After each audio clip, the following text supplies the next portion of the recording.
Salut tout le monde, sauf toi qui ne range pas les haltères à la salle. Aujourd'hui une petite vidéo pour t'aider, toi qui es débutant, et pas que débutant d'ailleurs.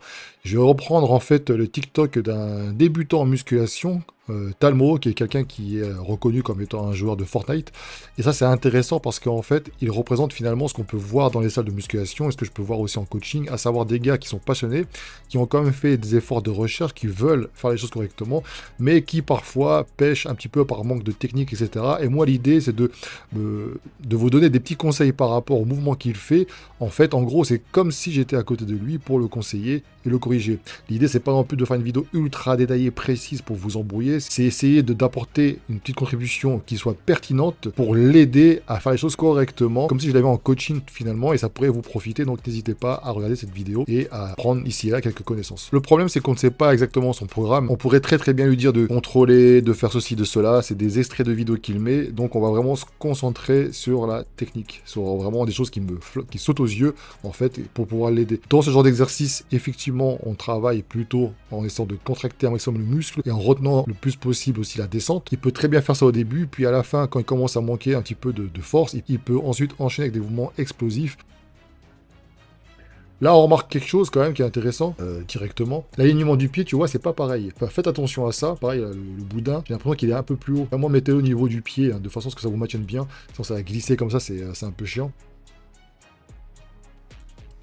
Ensuite, il choisit de faire un squat en barre libre. Quand tu es débutant, ça va être vrai pour toutes les vidéos. En général, je te recommande de travailler avec des machines parce que, ça va te permettre de développer un peu de force en toute sécurité, avec un maximum de stabilité et de pouvoir aussi te rapprocher le plus possible de ton échec musculaire au fur et à mesure, bien évidemment, que tu vas commencer à monter les charges. Il n'a pas beaucoup de poids, quand même, c'est une barre de 20 kg et si jamais c'est la première fois qu'il le fait, c'est pas forcément évident. Qu'au niveau des chaussures, par exemple, faites attention à ça, ça peut être problématique. Essayez de prendre des semelles plates. Après, quand vous avez un certain niveau, vous pouvez investir évidemment dans des chaussures d'haltérophile.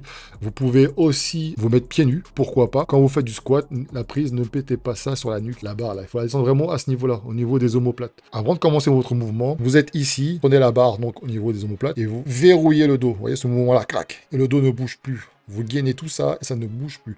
Le but en musculation, quand vous veillez à travailler l'hypertrophie musculaire, c'est un maximum d'être stable, vraiment de fixer tout l'ensemble de vos muscles, des articulations, et seulement ce que vous souhaitez travailler va bouger. Mais là, on voit clairement que c'est pas un mouvement pour l'instant qui est pas la technique, elle est pas forcément elle est pas bonne.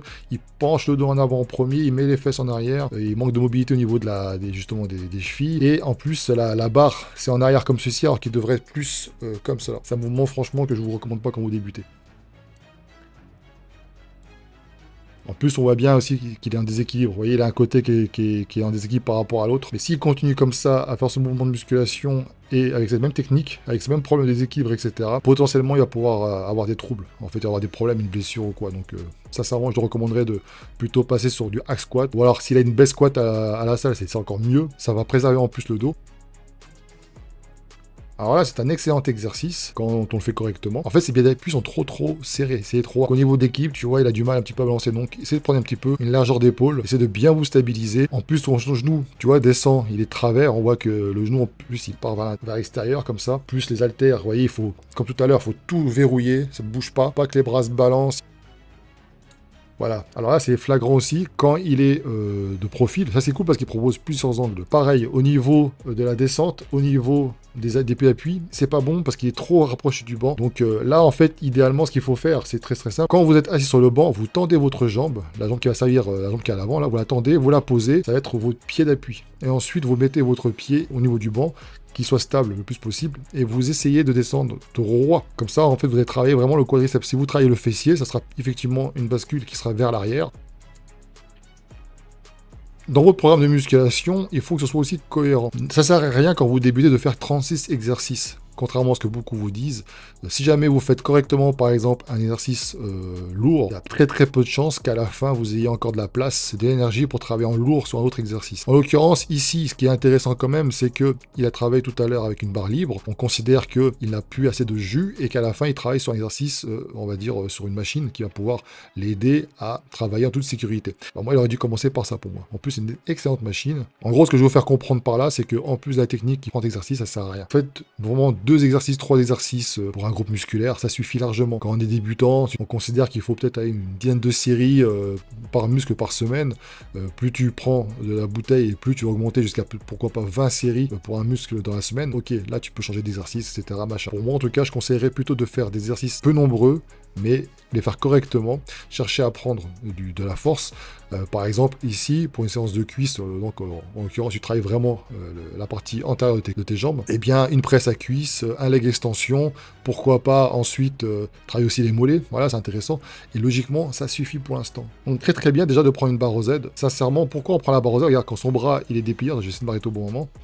Tu vois que c'est pas droit, ouais, le bras n'est pas droit. Donc en prenant cette barre Z, eh bien en fait ça va moins traumatiser vos poignets et vos coudes, ça va plus respecter finalement votre morphologie. La tête qui tire, c'est exactement ça qu'il faut que vous visiez, c'est-à-dire que vous devez en chier, tout simplement. Et lui il en chie, ça se voit. Bon, je pourrais pinailler sur certains petits détails, mais bon, ça va, j'ai pas non plus le souhait. Cet exercice-là, il y en a beaucoup qui le font. Déjà, vous le faites mal, en général. Mais en plus de ça, même si vous avez de l'expérience, c'est pas vraiment pratique. Parce que vous êtes gêné à la montée. Quand vous travaillez avec cet exercice-là, vous êtes gêné par les poids en haut, là. Donc, c'est pas vraiment ouf. Là, en plus, il prend des petits poids, mais quand il va commencer à prendre lourd, il va être gêné. Et j'en vois beaucoup des mecs, même moi le premier d'ailleurs, hein, j'ai arrêté de faire cet exercice-là, je fais autre chose à la place. Du rowing bar, tout simple, du rowing halter, même à la poulie, pourquoi pas. C'était un petit peu trop arrondi. Bon, il n'y a pas une exécution qui est correcte. Préférez les machines, préférez les poulies, parce que vous allez travailler avec plus de stabilité, plutôt que travailler avec ces bras. Quand il lâche encore un exercice de bras, la prise marteau. Là, pareil, essayez d'éviter de donner des à-coups. Si vous êtes à la fin de votre série, vous pouvez tricher un petit peu pour essayer de grappiller quelques reps supplémentaires.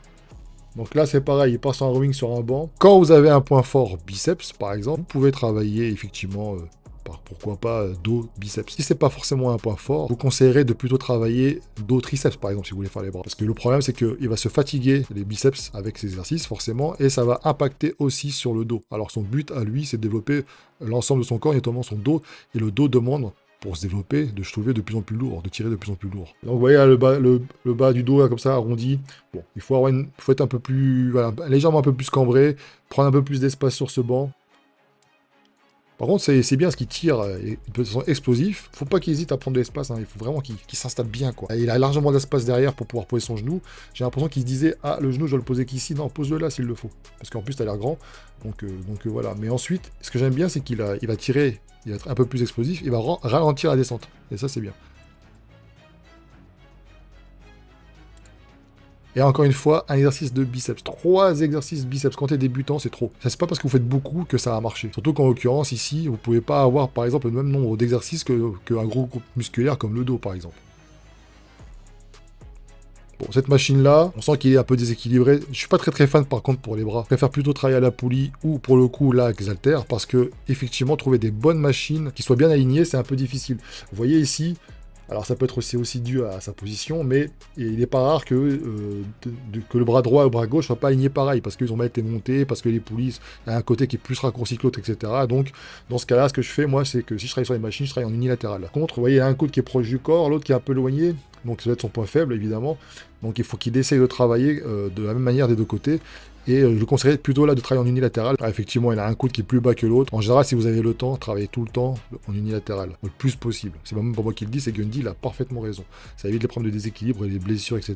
Pour le montage, je me suis rendu compte d'une chose, c'est que au niveau de sa position, donc de son assise, il devrait remonter. Vous savez, au niveau de l'articulation du bras de la machine, il faut que ça corresponde plus ou moins à l'articulation de votre bras également. Alors là, c'est courageux parce que après avoir fatigué ses bras, etc., il se met à faire des tractions. Les tractions, c'est un excellent moyen pour travailler le dos. Là, en l'occurrence, t'es fatigué. T'as fait les bras, t'as fait le dos, t'as fait... Donc faire ça en fin de séance, c'est difficile.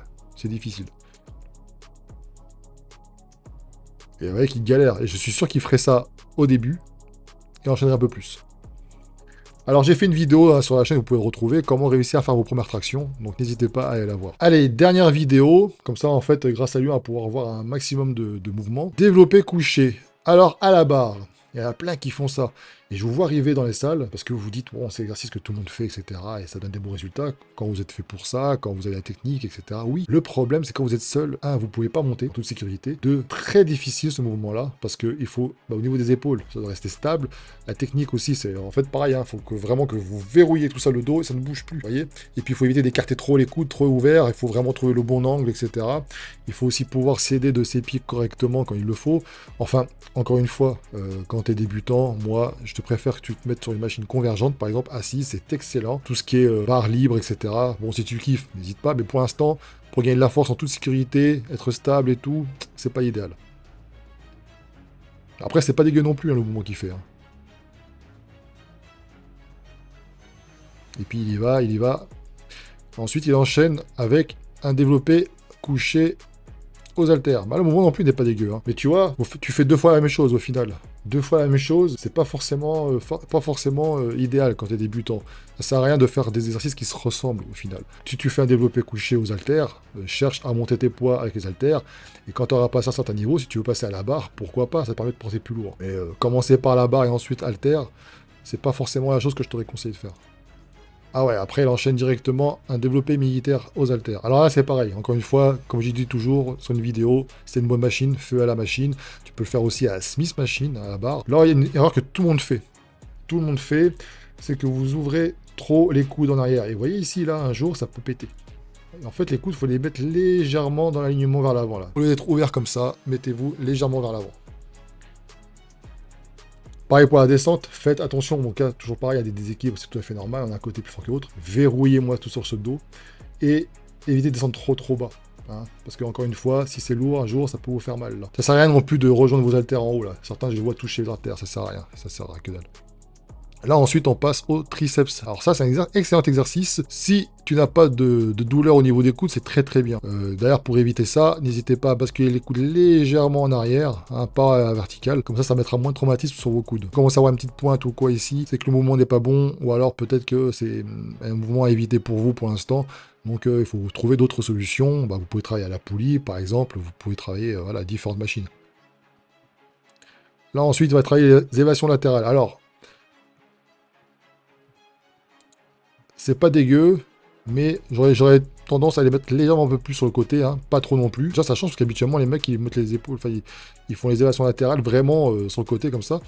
C'est entre les deux. Là, c'est un peu trop vers l'avant. Et là, on repart encore une fois sur des développés.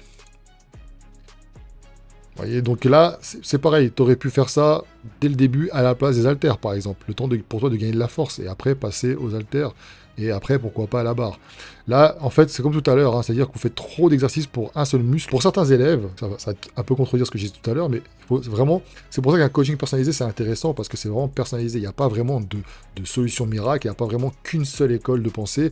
Il n'y a pas... Là, les conseils que je donne, c'est pas forcément valable pour tout le monde. C'est au cas par cas. Je vous donne un petit peu les grandes lignes. Mais c'est vrai que, pourquoi parfois on donne plusieurs exercices? Parce que, surtout quand tu es débutant, tu n'as pas encore assez de force, tu peux te permettre de changer d'exercice, et c'est pour le côté motivant. Motivation. Tu as l'impression de faire plus de choses. C'est vrai que si tu donnes à un élève que 2 exos, il va se dire ouais, mais j'ai l'impression de pas avoir travaillé. Parce qu'il n'a pas encore forcément acquis le côté intense, tu vois, de la chose. Croyez-moi, si on fait une séance de musculation avec moi, même avec un gun deal, si on fait une séance de cuisse, après je sais pas moi, après une presse, tu n'auras plus envie de faire autre chose. Éventuellement, tu pourras peut-être faire du leg extension, mais si tu fais de la presse à cuisse correctement, peu importe ton niveau, que tu sois un bodybuilder confirmé ou quoi, si on te pousse au bout, tu n'auras plus énergie pour faire autre chose.